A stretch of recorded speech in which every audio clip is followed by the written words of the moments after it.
Hey guys, technical analysis की इस series में आप सबका स्वागत है। पिछली दो वीडियोस में हमने देखा कि कैंडलस्टिक क्या है, कैंडलस्टिक पैटर्न क्या है और ट्रेंड्स क्या होते हैं और ट्रेंड लाइंस कैसे ड्रॉ की जाती हैं। आज इस वीडियो में हम समझेंगे कि चार्ट पैटर्न्स क्या होते हैं और इन्हें कैसे हमारी ट्रेडिंग में यूज किया जाता है।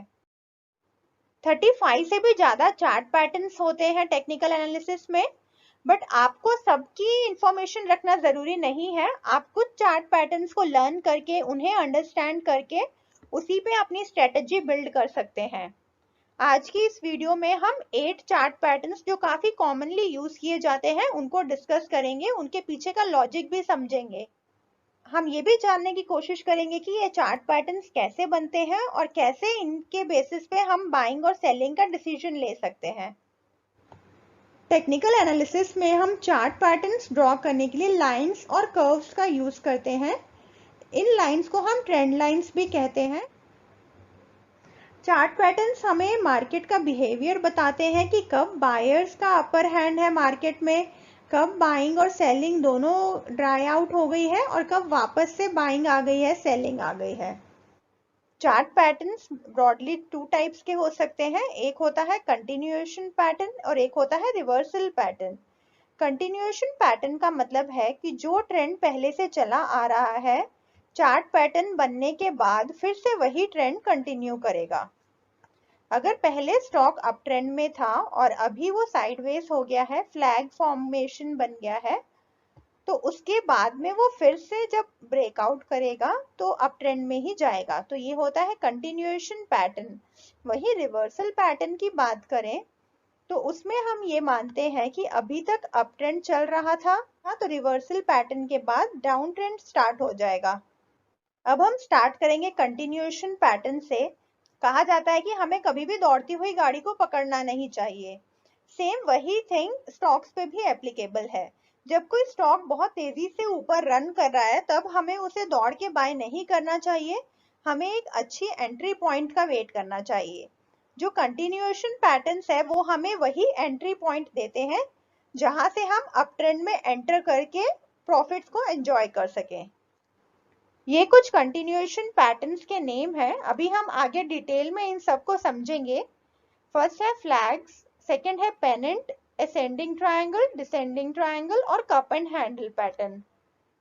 हमारा फर्स्ट चार्ट पैटर्न है फ्लैग पैटर्न, जो कि एक फ्लैग के जैसा ही दिखता है और ये एक बुलिश कंटिन्यूएशन पैटर्न है, क्योंकि यहाँ आप देखेंगे कि पहले स्टॉक में अप ट्रेंड चल रहा था, फिर कुछ टाइम के लिए स्टॉक ने कंसोलिडेट किया, एक रेंज में ही मूव कर रहा था। उसके बाद में जैसे ही यहाँ से ब्रेकआउट दिया है स्टॉक ने, फिर वापस से इसका अप ट्रेंड स्टार्ट हो गया है। फ्लैग्स बुलिश भी हो सकते हैं और बेयरिश भी हो सकते हैं। ये दो पैरेलल लाइन से बनेंगे जो कि सपोर्ट और रेसिस्टेंस का काम करती हैं। और यहाँ पे अगर हमें एंटर करना है तो हमें यहाँ ब्रेकआउट पे बाय करना होगा। और फ्लैग चार्ट पैटर्न के पीछे का लॉजिक ये है कि स्टॉक अप ट्रेंड में था, पर हमेशा के लिए स्टॉक एकदम फ्लाई नहीं कर सकता है। कभी तो यहाँ पे बाइंग कम होगी, बायर्स थोड़ा सा ब्रेक लेंगे, उस समय ये बहुत टाइट रेंज में चलने लगेगा और जैसे ही बायर वापस से फॉर्म में आ जाएंगे फिर से बाइंग आ जाएगी और स्टॉक का अप ट्रेंड कंटिन्यू हो जाएगा। और सारे चार्ट पैटर्न्स जो भी है उनको वॉल्यूम के साथ यूज करना चाहिए। ये माना जाता है कि जब स्टॉक अप ट्रेंडिंग में है तो वॉल्यूम बढ़नी चाहिए रेगुलरली, और जैसे ही यहाँ पे साइडवेज आ गया तो वॉल्यूम भी कम हो जानी चाहिए, तभी हम किसी ट्रेंड को स्ट्रॉन्ग ट्रेंड मानते हैं। हमारा सेकंड चार्ट पैटर्न है पेनेंट, जो कि एक ऐसे ट्रायंगल फ्लैग जैसा दिखता है। पेनेंट बेयरिश भी हो सकते हैं और बुलिश भी हो सकते हैं। क्योंकि ये पेनेंट डाउन ट्रेंड में बना है इसलिए ये बेयरिश पेनेंट है। यहाँ पे आप देखेंगे कि ऑनगोइंग डाउन ट्रेंड था, उसके बाद में एक डाउन ट्रेंड लाइन बनी है, एक अप ट्रेंड लाइन बनी है, इसको कनेक्ट करके एक पेनेंट का शेप बना है। तो ये माना जाएगा कि यहाँ पे जब ये ब्रेक डाउन होगा उस पॉइंट पे हमें सेल करना चाहिए। और वहीं अगर बुलिश पेनेंट होगा तो वो इसका ठीक ऑपोजिट होगा, वो एक अप ट्रेंड में बनेगा और उसके ब्रेकआउट पे हमें बाय करना चाहिए। अभी हमारा नेक्स्ट चार्ट पैटर्न है असेंडिंग ट्रायंगल। ये भी एक ट्रेंड कंटिन्यूएशन पैटर्न है। ये माना जाता है कि जैसे ये अप ट्रेंड में बना है, उसके बाद में ट्रायंगल बना है, और जब यहाँ से ये ब्रेकआउट करेगा तो वापस से अप ट्रेंड कंटिन्यू हो जाएगा। इसमें जो ऊपर वाली लाइन है वो स्ट्रेट लाइन होगी, जो कि एक रेसिस्टेंस का काम कर रही है और प्राइसेस को ऊपर मूव नहीं करने दे रही। लेकिन जो नीचे वाली लाइन है वो एक अप ट्रेंड लाइन है और प्राइसेस रेगुलरली ऊपर जाते हुए नजर आ रहे हैं, तो इसे एक अच्छा ट्रेंड माना जाता है। और यहाँ पे अगर हमें बाय करना है तो इस ब्रेकआउट पॉइंट पे बाय करना होगा। अब नेक्स्ट आते हैं डिसेंडिंग ट्रायंगल पे, जो असेंडिंग ट्रायंगल का ऑपोजिट है। ये एक डाउन ट्रेंड में बना हुआ है। पहले डाउन ट्रेंड चल रहा था, उसके बाद में प्राइसेस थोड़ा सा कंसोलिडेट होने लगे। इसकी जो नीचे वाली लाइन होगी वो स्ट्रेट लाइन होगी, जो एक सपोर्ट का काम कर रही है और प्राइसेस को नीचे नहीं गिरने दे रही। और इसकी जो ऊपर वाली लाइन है वो डाउन ट्रेंड लाइन है। प्राइसेस धीरे धीरे नीचे की तरफ आ रहे हैं। आप देखेंगे प्राइसेस रेगुलरली लोअर हाइस बना रहे हैं, तो इसे एक बेयरिश पैटर्न माना जाता है। और जब इस सपोर्ट लेवल से प्राइस ब्रेक डाउन करेंगे उस समय हमें सेल करना चाहिए। नेक्स्ट चार्ट पैटर्न है cup and handle. Cup and handle भी एक बुलिश कंटिन्यूएशन पैटर्न है और ये माना जाता है कि ये एक अप ट्रेंड में बना है और इसके फॉर्मेशन के बाद फिर से अप ट्रेंड कंटिन्यू हो जाएगा। यहाँ पे आप देखेंगे कि स्टॉक एक अप ट्रेंड में था, उसके बाद यहाँ से वो डाउन होने लगा है, लेकिन माना जाता है जो ये कप की डेप्थ है ये अप ट्रेंड के 50% ही होनी चाहिए, ज़्यादा डाउन नहीं होना चाहिए ये।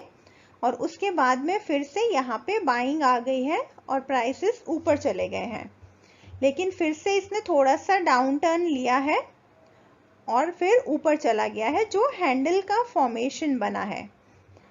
और जब ये इस लाइन को ब्रेक करेगा, इस कप और हैंडल की लाइन को, तो इस टाइम पे हमें स्टॉक में एंटर करना चाहिए। और जब भी हम कोई चार्ट पैटर्न यूज करते हैं तो हमें वॉल्यूम की भी इम्पोर्टेंस समझनी पड़ेगी। उसके लिए हम एक अलग से वीडियो भी बनाएंगे। जब प्राइसेस ऊपर जाते हैं तब वॉल्यूम भी इंक्रीज होनी चाहिए साथ में, तभी ट्रेंड स्ट्रांग होता है। और यहाँ पे जैसे प्राइसेस नीचे आएंगे तो वॉल्यूम भी डाउन हो जाती है, तो वॉल्यूम का भी काफी इंपॉर्टेंट रोल होता है चार्ट पैटर्न्स में। अभी तक हमने 5 कंटिन्यूएशन पैटर्न्स देख लिए, अब हम रिवर्सल पैटर्न स्टार्ट करते हैं। हमारा 6 चार्ट पैटर्न जो कि एक रिवर्सल पैटर्न है वो है head and shoulders. Head and shoulder जो है वो बॉडी के हेड एंड शोल्डर जैसा ही दिखता है, बस एक शोल्डर थोड़ा सा नीचे होता है।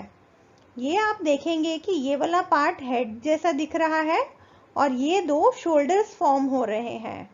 ये चार्ट एक बुलिश रिवर्सल पैटर्न है, क्योंकि यहाँ आप देखेंगे कि पहले डाउन ट्रेंड चल रहा था, फिर उसके बाद में हेड एंड शोल्डर फॉर्म हुआ है और अब ये माना जाता है कि जब ये इस लाइन को ब्रेकआउट करेगा तब अप ट्रेंड स्टार्ट हो जाएगा।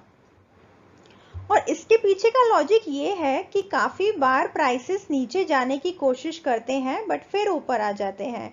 फिर यहाँ पे एक और अटेम्प्ट किया प्राइस ने नीचे जाने का, बट फिर वो ऊपर आ गया और फिर से कोशिश की गई, तो बहुत बार यहाँ पे सेलिंग आ रही है, लेकिन सेलर्स इसको विन नहीं कर पा रहे। इसलिए ये माना जाता है कि जब यहाँ से ब्रेकआउट होगा तब बाइंग आएगी और अप ट्रेंड स्टार्ट हो जाएगा। और जैसे हमने दूसरे चार्ट पैटर्न्स में देखा, यहाँ पे भी वॉल्यूम का बहुत बड़ा रोल है। जब भी ब्रेकआउट होगा तो वो वॉल्यूम सपोर्टेड होना चाहिए, नहीं तो वो फेक ब्रेकआउट भी हो सकता है। हेड एंड शोल्डर पैटर्न भी बुलिश और बेयरिश दोनों हो सकता है। ये एक बुलिश रिवर्सल पैटर्न है और इसका ऑपोजिट जब head and shoulder up trend में बनेगा वो एक बेयरिश रिवर्सल पैटर्न माना जाएगा कि वहां से अब डाउन ट्रेंड आ सकता है। हमारा नेक्स्ट चार्ट पैटर्न है डबल टॉप। यहाँ पे आप देख सकते हैं कि एक ऑनगोइंग अप ट्रेंड था, उसके बाद में यहाँ पे एक पीक आया है, फिर स्टॉक थोड़ा नीचे गया है, उसके बाद में फिर ऊपर गया है, लेकिन फिर इस पीक को वो ब्रेक नहीं कर पाया है और फिर यहाँ से अब डाउन ट्रेंड स्टार्ट हो गया है। तो इसे एक बेयरिश रिवर्सल पैटर्न माना जाएगा। ये माना जाता है कि यहाँ पे एक रेसिस्टेंस है, जब भी स्टॉक इस प्राइस को टच करता है तो यहाँ पे सेलिंग आ जाती है और वो इस प्राइस को ब्रेक नहीं कर पा रहा। तो जब ये स्टॉक यहाँ पे इस पैटर्न के नीचे आता है उस टाइम पे हम सेल कर सकते हैं। और हमारा 8th चार्ट पैटर्न है डबल बॉटम। डबल बॉटम जो है वो डबल टॉप का बिल्कुल ऑपोजिट है। ये माना जाता है कि स्टॉक आके उसे बार बार टच कर रहा है लेकिन वहां से नीचे नहीं जा पा रहा। तो इस लेवल पे माना जाएगा कि स्टॉक के पास बहुत अच्छा सपोर्ट है, इसीलिए इसे बुलिश रिवर्सल पैटर्न भी कहा जाता है, क्योंकि यहाँ से स्टॉक का अप ट्रेंड स्टार्ट होगा। डबल बॉटम जो है वो एक डाउन ट्रेंड में बनना चाहिए और उसको यहाँ से सपोर्ट मिलेगा, जिसको डबल बार प्राइसेस टच करके लेकिन उसके नीचे ब्रेक नहीं हो पा रहे हैं और फिर वहां से अप ट्रेंड स्टार्ट हो जाएगा। तो ये थी हमारी वीडियो चार्ट पैटर्न्स के बारे में। लेकिन आप अगर चार्ट पैटर्न्स यूज कर रहे हैं या कोई भी इंडिकेटर, कोई भी कैंडलस्टिक पैटर्न यूज कर रहे हैं तो उनको आपको आइसोलेशन में यूज नहीं करना है। आपको 2-4 स्टडीज को कंबाइन करके अपनी खुद की एक स्ट्रेटेजी बनानी है। उस स्ट्रेटेजी को आपको बैक टेस्ट करना है, ट्राई करना है कि ये वर्क कर रही है या नहीं, और फिर ही आपको ट्रेड करना चाहिए। तो इसी के साथ हमारी आज की ये वीडियो यहीं पे एंड करते हैं। मैं उम्मीद करती हूँ कि आपको ये वीडियो हेल्पफुल लगे। आपके व्यूज कमेंट बॉक्स में ज़रूर लिखिएगा। फिर से आएंगे एक अच्छी सी वीडियो के साथ, एक नए से टॉपिक के साथ। Till then take care, good bye. और अगर आपने चैनल को सब्सक्राइब नहीं किया है तो please subscribe the channel. Thank you so much.